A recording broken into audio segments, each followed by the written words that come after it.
화려한 은퇴식은 평생의 노고를 마무리하는 완벽한 마침표여야 마땅합니다.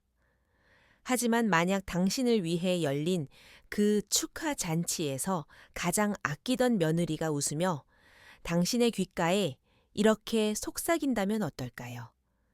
어머님 많이 드세요. 요양원에 들어가시기 전에 드시는 마지막 만찬이니까요. 당신이라면 어떤 반응을 보이시겠습니까? 오늘 이야기의 주인공인 65세의 한 여성은 실제로 이런 황당한 상황을 마주했습니다. 사형 선고와도 같은 그 속삭임 앞에서 그녀는 울지도 화를 내지도 않았습니다. 그저 담담하게 미소 지으며 시큼하고 떫은 레드와인 한 잔을 비워낼 뿐이었죠. 하지만 아들과 며느리는 꿈에도 몰랐을 겁니다. 그 미소가 곧 몰아칠 거대한 폭풍의 전주곡이었다는 사실을요. 따뜻해 보였던 은퇴 잔치가 왜 오래전부터 계획된 처분의 자리가 되었는지, 그리고 온순해 보였던 어머니가 어떻게 단 며칠 만에 법적 무기를 손에 쥐고 모두를 당황하게 만든 방역자로 변신했는지 지금부터 그 이야기를 시작해 보겠습니다. 제 이름은 이영숙입니다. 올해 65이 되었고 초등학교에서 30년 넘게 아이들을 가르쳤습니다. 수많은 아이들이 자라나는 과정을 지켜보며 저는 제가 세상에서 아이를 사랑하는 법을 가장 잘 아는 사람이라고 자부하며 살았습니다. 하지만 제 은퇴식 날 제가 틀렸다는 것을 깨달았습니다. 그날 저녁 아들 민호와 며느리 혜린이가 예약한 식당은 서울 도심의 아주 분위기 좋은 레스토랑이었습니다. 부드러운 빵 냄새와 화려한 샹들리에 그리고 동료 교사들의 축하 인사가 가득했죠. 이 선생님 퇴임 축하드려요. 이제 편히 쉬면서 남은 인생 즐기셔야죠. 저는 웃으며 화답했습니다. 평생의 고생이 보상받는 기분이었고 마음은 훈훈했습니다. 제 옆에는 아들 장민호와 며느리 박혜린이 앉아 있었습니다. 민호는 멋진 정장을 입고 듬직해 보였지만 어딘가 시선이 불안해 보였습니다. 반면 며느리 혜린이는 평소처럼 단아한 차림에 상냥한 미소를 띠며 손님들을 맞이했습니다. 누가 봐도 효심 깊은 며느리의 모습이었죠. 분위기가 한창 무르익었을 때였습니다. 혜린이가 제 귓가에 살며시 다가왔습니다.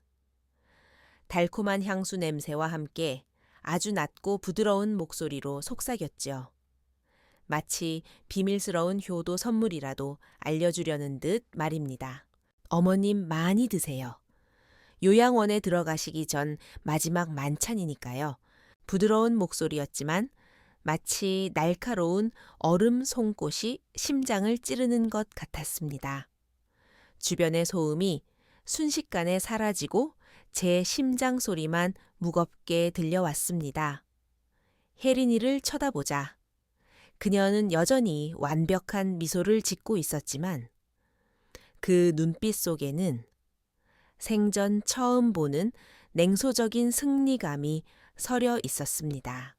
저는 화를 내지도 눈물을 흘리지도 않았습니다. 그저 가만히 그녀를 응시하다가 입가에 아주 커다란 미소를 지어 보였습니다. 제 자신도 낯설 만큼 서늘한 미소였죠. 저는 와인잔을 들고 일어나 손님들에게 말했습니다. 오늘 와주셔서 감사합니다. 저 이영숙 여러분께 감사의 한 잔을 올립니다. 그리고는 와인을 단숨에 들이켰습니다. 그 맛이 어찌나 시고 떫던지 마치 제 인생 같더군요. 그날 밤 어떻게 집에 돌아왔는지 기억이 가물가물합니다. 종로구에 있는 40년 가까이 산 낡은 아파트가 유독 고요했습니다. 불도 켜지 않은 채 창가로 스며드는 달빛에 의지해 낡은 소파에 앉았습니다. 이 집은 10년 전 세상을 떠난 남편과 제가 평생 피땀 흘려 마련한 보금자리였습니다. 민호가 5살 때 이 집으로 이사 왔던 날이 생각납니다. 작은 발로 거실 바닥을 뛰어다니던 소리. 그때는 참 가난했습니다. 남편은 공사 현장에서 일하고 저는 낮에는 기간제 교사로 밤에는 부업을 하며 한 푼, 2푼 모았습니다. 옷장 깊숙한 곳에 저금통을 숨겨두고 남편의 거친 손마디를 보며 버텼죠. 남편은 월급날이면 제가 좋아하는 옥수수를 사와서 가장 알이 꽉 찬 부분은 저에게 주고 자기는 나머지를 먹으며 말하곤 했습니다. 영수가 조금만 참아. 민호 다 키우면 우리도 좋은 날 오겠지. 하지만 남편은 그날을 보지 못했습니다. 10년 전 사고로 떠나며 제 손을 꼭 잡고 민호를 부탁한다고 민호 장가가는 것까지는 봐줘야 한다고 눈 감았습니다. 저는 그 약속을 지키기 위해 혼자 10년을 더 버텼습니다.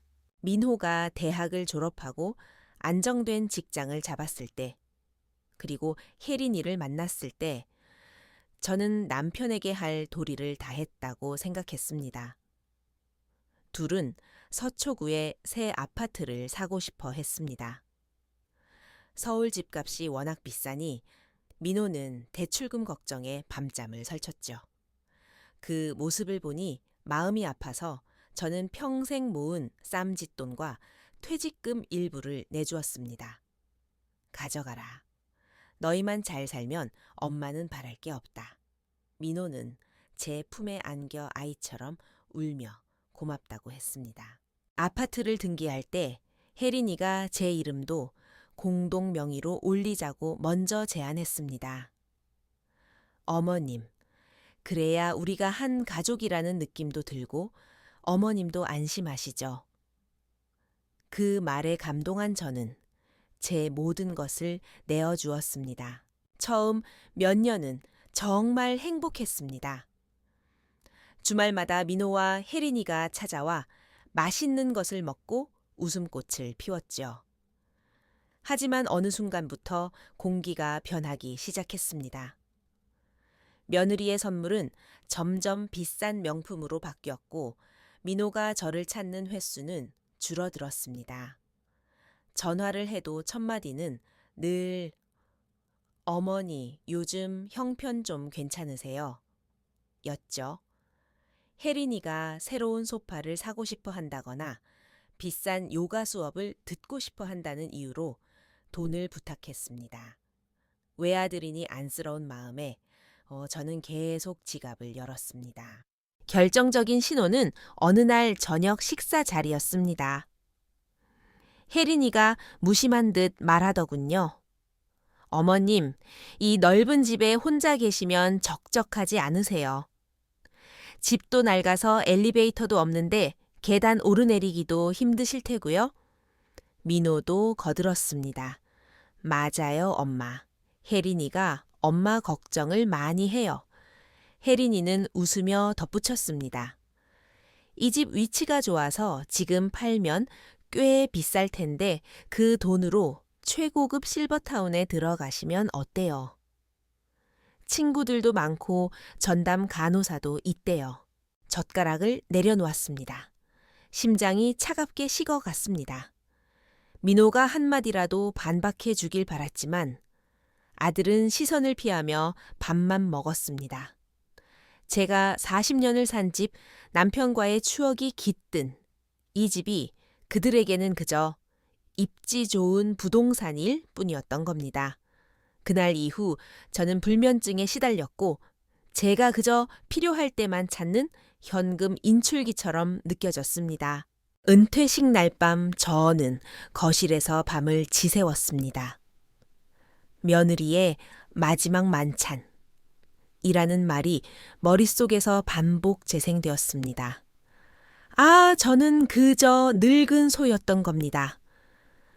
밭을 다 갈고 나니 이제 도살장으로 보내질 일만 남은 소 말입니다. 앨범 속 남편의 사진을 보며 물었습니다. 여보, 당신이라면 어떻게 했을까? 우리 아들이 엄마를 보따리 취급하는데 그냥 보고만 있을 거야. 남편의 눈빛에서 답을 찾았습니다. 존엄과 기계. 제 인생의 마지막을 남이 구걸하는 대로 맡길 수는 없었습니다. 아침 햇살이 비칠 때 제 머릿속은 그 어느 때보다 맑았습니다. 서랍장에서 오래된 전화번호부를 꺼내 오 변호사님께 연락했습니다. 오 변호사님? 이영숙입니다. 내용 증명을 하나 발송하고 싶습니다. 수신인은 장민호와 박혜린 내용은 서초구 아파트 지분권에 관한 것입니다. 오, 변호사는 신속하게 움직였습니다. 내용 증명이 발송되고 사흘 뒤 민호에게서 전화가 왔습니다. 화가 머리끝까지 난 목소리였지요. 엄마, 도대체 왜 이러세요? 회사 사람들 다 보게 회사로 내용 증명을 보내면 어떡해요? 우리 가족끼리 왜 이러는 건데요? 가족 재은퇴식에서 제 미래를 멋대로 결정할 때 그들은 저를 가족으로 대했을까요? 저는 차분하게 말했습니다. 민호야 가족 사이엔 예의라는 게 있어야 한단다. 너희가 나를 가족이 아닌 방식으로 대했기에 나도 너희가 이해하기 쉬운 공식적인 방식으로 소통하려는 것뿐이야. 다음 날 민호가 혼자 찾아왔습니다. 초췌한 모습으로 제가 좋아하는 단팥빵 한 상자를 들고 왔더군요. 혜린이가 말이 서툴러서 그런 거라고 다 엄마를 편하게 해드리고 싶어서 알아본 요양원이라고 변명했습니다. 저는 똑바로 말해줬습니다. 민호야, 진정한 관심은 어머니 어떻게 하시는 게 좋겠어요?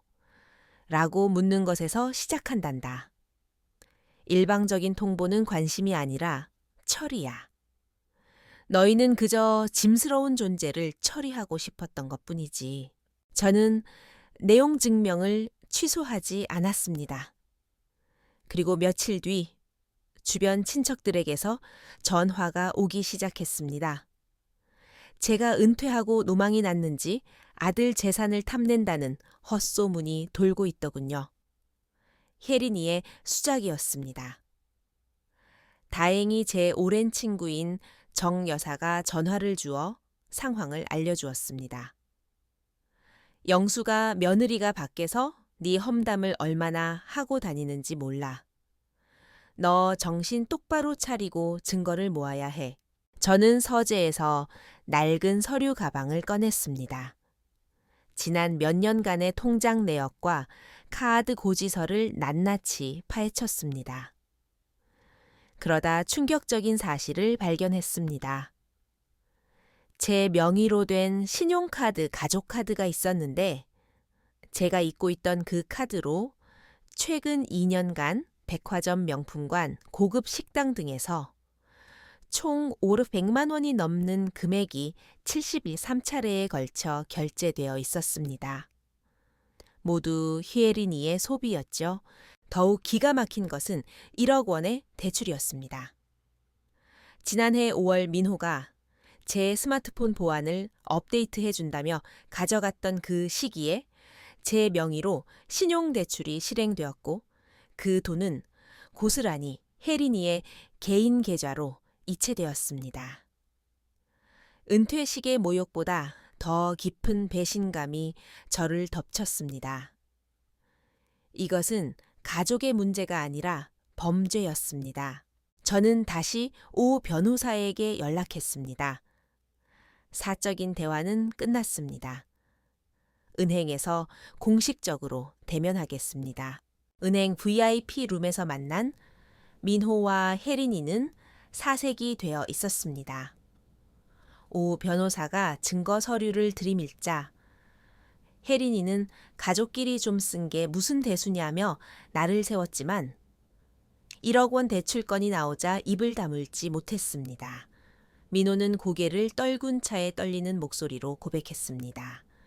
혜린이가 투자 기회가 좋다고 해서 엄마 명의로 잠시 빌린 거라고 생각했어요. 금방 갚으려 했는데 저는 조용히 선언했습니다. 고소는 하지 않겠다. 하지만 합의안을 제시하지. 첫째 서초구 아파트를 당장 팔아라. 가족을 이용해 제 입속만 챙기는 곳은 집이라고 부를 수 없다. 내 지분만큼의 돈은 회수할 것이고 너희 지분에서 대출금 1억과 카드 결제 대금을 모두 상환해라. 둘째, 앞으로 5년간 경제적 지원은 일절 없다. 민호, 너는 재무관리 교육을 받아라. 이건 벌이 아니라 인생 공부다. 혜린이는 끝까지 반발하며 소리를 질렀지만 변호사가 이대로 법정으로 가면 실형을 면치 못할 것이라고 경고하자 결국 서명을 했습니다. 한 달 뒤 아파트는 팔렸습니다. 소문에 의하면 그 과정에서 민호와 혜린이는 이혼했다고 하더군요. 혜린이는 자기 몫을 챙겨 미련 없이 떠났습니다. 비가 내리던 어느 저녁 민호가 제 아파트 아래로 찾아왔습니다. 엄마, 짐 정리 다 끝냈어요. 돈도 다 갚았고요. 엄마 정말 죄송합니다. 저를 경찰에 넘기지 않고 다시 일어설 기회를 주셔서 고맙습니다. 40살 된 아들의 울음소리에 저도 소리 없이 눈물을 흘렸습니다. 민호야, 길은 스스로 걸어야 단단해지는 법이란다. 1년이 지났습니다. 제 삶은 그 어느 때보다 평온합니다. 저는 회수한 돈으로 이 낡은 집을 깨끗하게 수리했습니다. 구청 문화센터에서 서예와 동양화를 배우고 저를 위해 맛있는 국을 끓이고 꽃을 삽니다. 저는 이제 누구의 어머니나 아내가 아닌 이영숙으로 살아가고 있습니다. 민호는 변했습니다. 재혼하지 않고 일을 더 열심히 하며 매주 한 번씩 저를 찾아옵니다. 화려한 선물 대신 형광등을 갈아주고 쌀통을 채워줍니다. 지난주에는 자기가 직접 끓였다며 삼계탕을 들고 왔더군요. 그 쑥스러운 미소를 보니 어린 시절 100점 맞은 시험지를 들고 오던 모습이 겹쳐 보였습니다. 자식을 향한 진정한 사랑은 안락한 성을 지어주는 것이 아니라 스스로 성을 쌓는 법을 가르치는 것입니다. 때로는 비바람을 맞게 하고 책임을 지게 하는 것이 가장 큰 사랑의 양분이라는 것을 이제야 깨닫습니다. 세상이 아무리 떠들썩해도 우리 마음속엔 절대 물러설 수 없는 선이 있어야 합니다. 그것은 우리의 존엄과 원칙에 관한 선입니다. 제 이름은 이영숙입니다. 은퇴했지만 제 진짜 인생은 이제 막 시작되었습니다. 이영숙 씨의 이야기는 여기서 끝납니다. 은퇴 잔치에서 시작해 가족의 재정적 배신을 해결하기까지 그녀의 방역은 지혜로웠지만 한편으론 가슴 아픈 과정이었습니다. 부동산을 처분하고 돈을 회수하며 아들을 강하게 밀어낸 그녀의 결단. 여러분은 어떻게 생각하시나요? 누군가는 너무 냉정하다고 할지 모르지만 또 다른 누군가는 그것이야말로 진정한 자기 보호이자 거대 악이었던 아들을 독립시키는 최고의 방법이었다고 말할 것입니다. 만약 여러분이 이영숙 씨였다면 그 1억 원의 대출 사실을 알게 된 순간 어떤 선택을 하셨을까요? 가족의 정과 인간의 존엄이 충돌할 때 우리는 그 선을 어디에 그어야 할까요? 여러분의 소중한 의견을 댓글로 남겨주세요. 어머니의 사랑은 따뜻한 항구여야 하지만 결코 누군가의 현금 인출기가 되어서는 안 됩니다. 오늘 이야기가 여러분의 삶에 작은 경종과 통찰을 주었기를 바랍니다. 다음에도 더 깊이 있는 이야기로 찾아뵙겠습니다. 감사합니다.